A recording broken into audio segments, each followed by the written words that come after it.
8 or 24? Number 8. 24 was more challenging.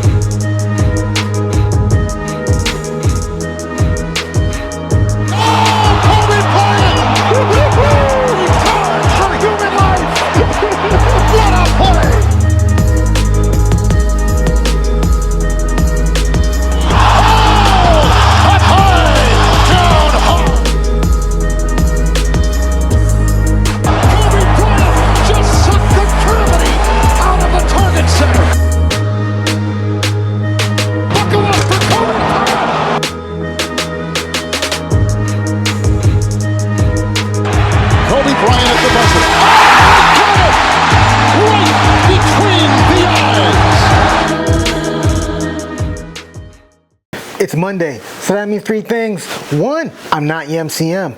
2, it's a Mamba Monday. And 3, it's time for the 24 podcast. How you guys doing? I'm your host, the product of Powers Environment, the Pope Chuck Paul. Episode 221, Testify. Before you lock my love away, please let me testify.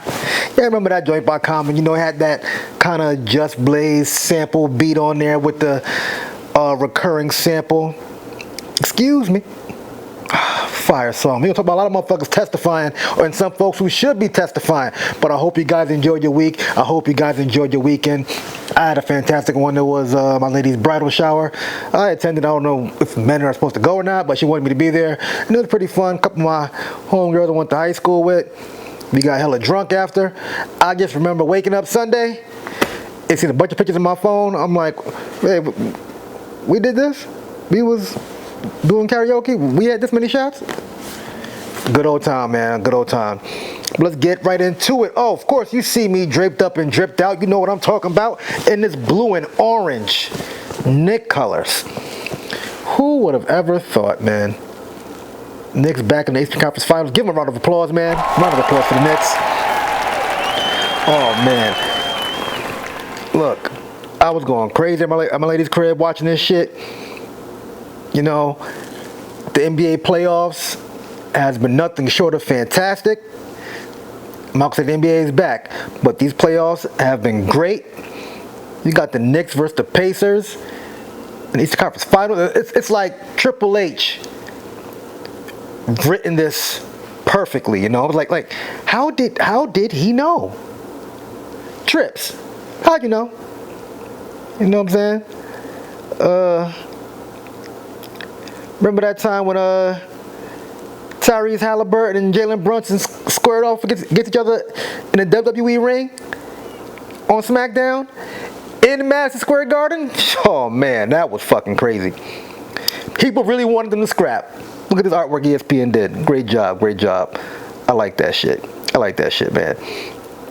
I know I'm big on storylines. You know, again, the Tyrese Halliburton, Jalen Brunson, they both want to come up, both want to rise. You got Karl-Anthony Towns and Myles Turner, two of the zestiest bigs in the Eastern Conference. Oh my God, that's going to be the zestiest front court battle in NBA history. Also, on the western side of things, we got Oklahoma City Thunders, who beat the Nuggets in 7, going against the Minnesota Timberwolves. Shit. They beat the Warriors in 5, I think, right? Shit. They've been chilling. They've been chilling. But the crazy thing about it, though, Shai Gilgeous-Alexander and the Nickeil Alexander-Walker are cousins. Yes, they are both cousins playing against each other in the Western Conference Finals. Again, I love these storylines, man. I love these storylines. And now could you imagine if the Wolves and the Knicks go to the finals? And remember, the Knicks and the Wolves made a big trade this year. The Knicks sent Randall and Donovan DiVincenzo to the Wolves in exchange for Karl-Anthony Towns. And look at both teams. This is one of the rare times where both teams, I guess you could say, won the trade. Not mad at all, man.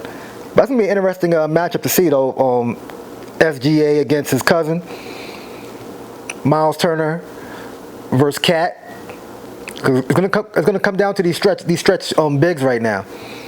We know what Brunson and Halliburton is gonna give you. Like Shaq always say, it's the others. You know what I'm saying? The OG and the newbies.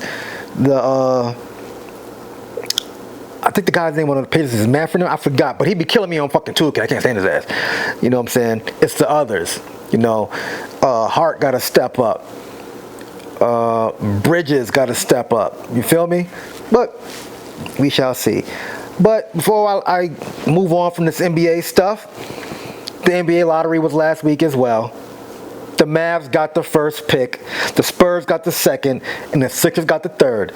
The fix is in. You trade Luka, you get a number 1 pick. The Spurs just got Victor Wembanyama about a year ago. Now they get the second. And the Sixers, think about it. Getting a top 3 pick, and they already have Embiid, Maxey, and George. I mean, they could be a great team if they're healthy. But now you'll be able to add a young piece, or you can take that pick and trade it for a star, package it up. Hey man, we shall see. I think I might leave the jacket on while I do this episode. I think I'm gonna leave the jacket on. I'm feeling the jacket. The Power season finale of Raising Kanan, Book 3. Woo! Finally, you guys can shut the hell up. Be real is not breeze. Okay? OC is not breeze. Okay? Unique is not breeze. Okay? Lulu is not breeze. Okay? Breeze is none other than Snap and Pop's nephew from Brooklyn. Yes, that's right. They're involved again. Mr. Shaolin Fantastic, Miles Morales, Shameik Moore. That's right. He is Breeze.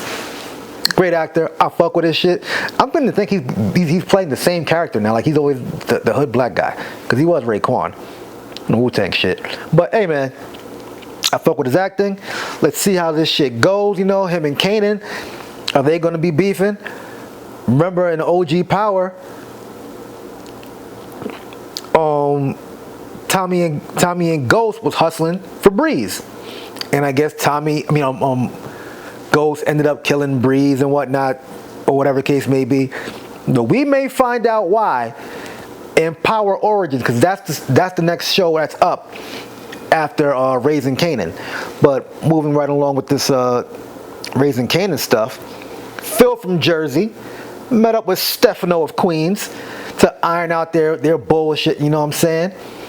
And after they pieced it up, look what Phil did.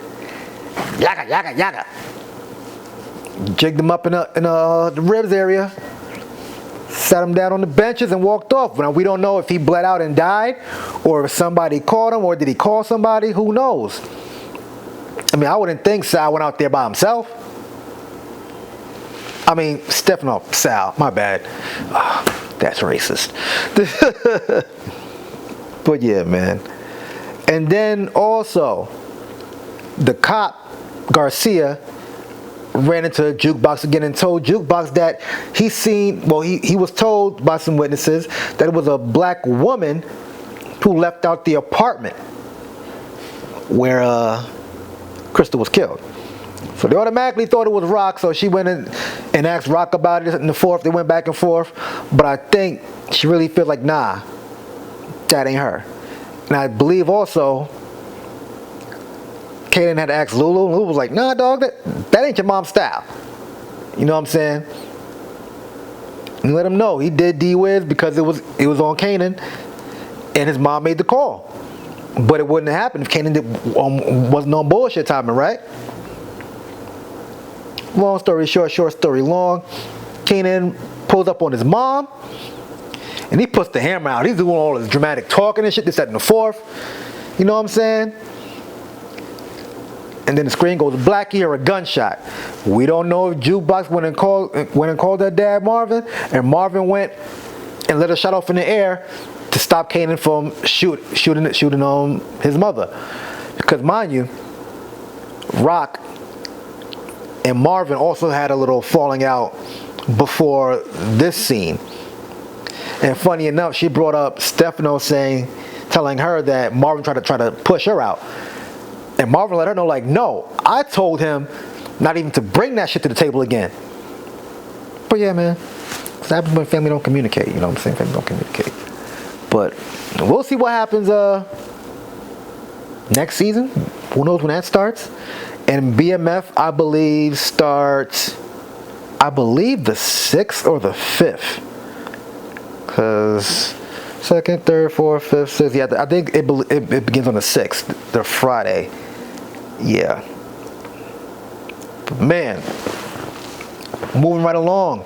Remember, last Monday, we had found out that Tory Lanez was stabbed in prison. There was more information that came out later on that day and throughout that week involving Tory, and even today.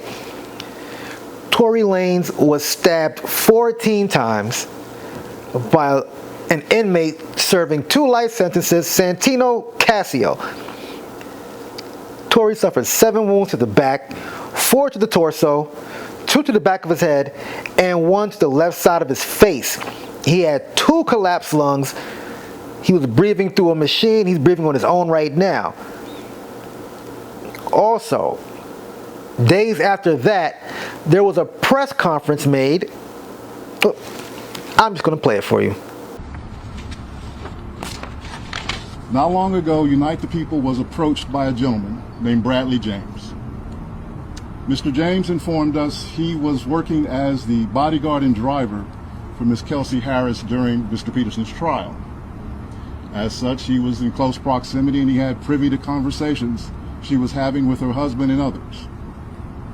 Mr. James informed us he was not under a non-disclosure agreement or a confidentiality agreement and was free to speak with Unite the People, and that he was doing it because his conscience would not let him not speak and leave a man in prison for something he did not do. Mr. James informed Unite the People that he was witness to the conversation Miss Harris had, where she stated she had the gun, she fired it 3 times, Mr. Peterson grabbed her arm and knocked it down, and the gun fired 2 more times. In essence, Mr. Peterson never shot anybody, never even touched that gun, never fired the gun. This statement aligns with the statement of the only non-party witness to the case, Mr. Sean Kelly, who at trial testified he saw 2 women fighting, 2 men break up the fight, 1 man grabbed the other one's arm. Gunshots came from the passenger side. The passenger side is where Miss Harris was sitting. This further iterates that Mr. Peterson did not shoot Miss Pete, did not shoot at Miss Pete, or did not assault Miss Pete. It's just another irregularity in a list of irregularities in this case. For example, there were 3 potential suspects in the car that night, and yet the only DNA sample was taken of Mr. Peterson. Interesting, right? So, Meg's ex-best friend, Kelsey Nicole, shot her? Interesting. But you know what's crazy, man? We live in a time where everybody watches First 48, everybody watches Law and Order. It's 2025. There's no DNA evidence on the gun? That's all we need. Check to see whose fingerprints are on the handle and the magazine. Because if you see whose prints are on the magazine, more than likely that's the person who loaded the gun. More than likely that's the person who owns the gun. Because they're more than likely the person to touch the magazine, the clip. I'm just saying, that's common sense. And he also goes on to say, how come Tory was the only person whose DNA was taken? There was 3 other people that was there that night. The driver, Meg and Kelsey, where's their fingerprints? Where's their DNA evidence, or whatever the case may be? Or was it taken and it wasn't given to the defense? Interesting. People are still saying like, hey, why didn't he snitch? Maybe he thought his lawyer had it. I don't know, man. But I just want to get to the bottom of this shit. You know what I'm saying? And all this, the timing, just a coincidence. Like, he gets stabbed on Monday. This news comes out Wednesday. Was someone trying to prevent this from coming out? And it was a lifer that did it too? Interesting. Republican Rep Anna Paulina Luna is calling on LA Governor Gavin Newsom to release Tory Lanez right now. This is crazy. Even there's a petition out right now for his release. It's about 200,000 signatures as I'm speaking right now. I am calling on Governor Newsom, CA governor, to review Tory Lanez's case and issue a pardon. His 10-year sentence was based on flawed evidence, political pressure, and prosecutorial bias. Well, I've never heard that before. Justice must be blind, not driven by headlines. Free Tory Lanez. Interesting, man. Like, look. I mean, I wouldn't want this to happen to anybody else. I'm just saying. Oh, man, what else we have here? Oh, I'm going to wrap this up real soon, this Diddy trial. We're going into the second week. Oh, Cassie, she's a freaky frog. That's all I'm going to say. So is Diddy, but we already knew that. But this chick, ooh, let dudes come on her. She take the cum and rub it on Diddy's nipples. She's texting him, I can't wait to see some big black dick. Oh. While she was dating her husband, she was still doing freak offs with Diddy. And he FaceTimed her one time while she was fucking Diddy. I got a nagging suspicion. If she wasn't with him or they didn't have kids, she would still leave Alex to get with Diddy. And a lot of people are forgetting. Diddy hired him to be her trainer. Oh, my God. And she also didn't get $30 million settlement from Diddy. It was $20 million, and she did get $10 million from the hotel who leaked the footage of her getting whooped on. And a lot of women, like, I see the post about this girl I know. She says, I hate being called a strong woman. Why? And her reasoning was because she's in survivor mode because she has to pay her own bills. Well, you're an adult, right? That's besides the point. Like, people call men strong for taking bullshit all the damn time, right? But this is even funnier. They're calling Cassie's husband strong because he's accepting all the shit that she was doing to herself and to him while they were together. Oh, man, I'm going to read a little bit of this shit. This shit is fucking funny to me. Look, if this is your idea of strong, shit, I'd rather be weak. Over the past 5 days, the world has gotten to witness the strength and bravery of my wife, freeing herself of her past. There has been speculation online surrounding how it must feel for me to sit there and listen to my wife's testimony. I have felt so many things sitting there. I have felt tremendous pride and overwhelming love for Cass. I have felt profound anger that she has been subjected to sitting in front of a person who tried to break her. So to him and all of those who helped him along the way, please know this. You did not. You did not break her spirit, nor her smile that lights up every room. You did not break the soul of a mother who gives the best hugs and plays the silliest games with her little girls. You did not break the woman who has made me a better man, he said. I did not save Cassie, as some have said. To say that is an insult to the years of painful work my wife has done to save herself. Cassie saved Cassie. She alone broke free of abuse, coercion, violence, and threats. She did the work for fighting the demons that only a demon himself can have done to her. All I have done is love her as she has loved me. Her life is now surrounded by love, laughter, and our family. This horrific chapter is forever put behind us, and we will not be making additional statements. We appreciate all the love and support we have received, and we ask that you respect our privacy as we welcome our son into a world that is now safer because of his mom, he added. Nigga, please. You was probably in them freak offs too. Diddy was probably tapping your ass too, nigga. Oh, man, if that's your idea of strong, ladies, I want to be weak. And Dawn Richards had testified today, I believe, and late last week. She said she had witnessed Diddy assaulting Cassie with a frying pan with eggs, and also Diddy had assaulted her, I believe. Interesting.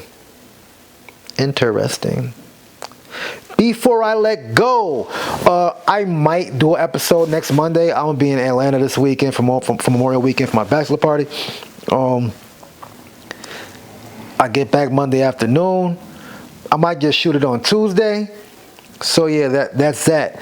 And as far as a June 2nd episode, I probably doubt it.